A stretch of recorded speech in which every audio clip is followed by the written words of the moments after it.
طب ايه رأيك في الناس اللي بتبقى عايزة تعمل اعلان ممول ب50 جنيه في اليوم اه يا و100 ميرنا، جنيه يا ميرنا. وكده يعني البادجت دي؟ لا، ما هو ده دايما انا بقول ان هو ده بقى اللي بيروح في الاخر يشتغل مع حزومبل. ما هو اللي هيعمل لك حزنبل بالظبط. اعرف ان لا، انت انا حزنبل. حزومبل ده موجود معايا في اي وقت. لو انت في الاخر لو رحت الميديا باير ريدي يعمل لك كامبين قال لك انها تحقق مسجز بتتمول في اليوم ب 50 جنيه او ب 100 جنيه، ده حزومبل. اصلا الاعلانات المموله بتقيس البادجت بتاعتها حسب سعر الدولار.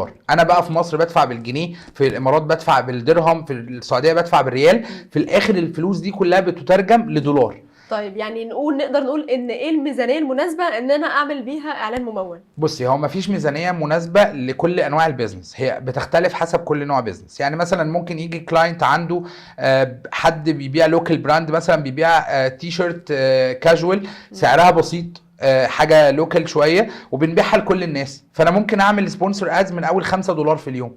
$5 دول بسعر الجنيه بتاعي في مصر، مش لازم يدفعوا بالدولار، بس انا بوزن دايما او بساوي البادجت بتاعتي حسب الدولار. لكن ما ينفعش يكون جاي لي كلاينت مثلا بيبيع برودكت سعره 5000 جنيه 10000 جنيه ومتقول لي اصلا انا عايز امول ب 50 جنيه او ب 100 جنيه في اليوم، اكيد مش هتحقق سيلز. ودايما لما بيروحوا يشتغلوا مع حزومبل اللي بيرضى يعمل له كامبين بالبادجت دي بيرجع بعد كده بيعاني من قله البيع.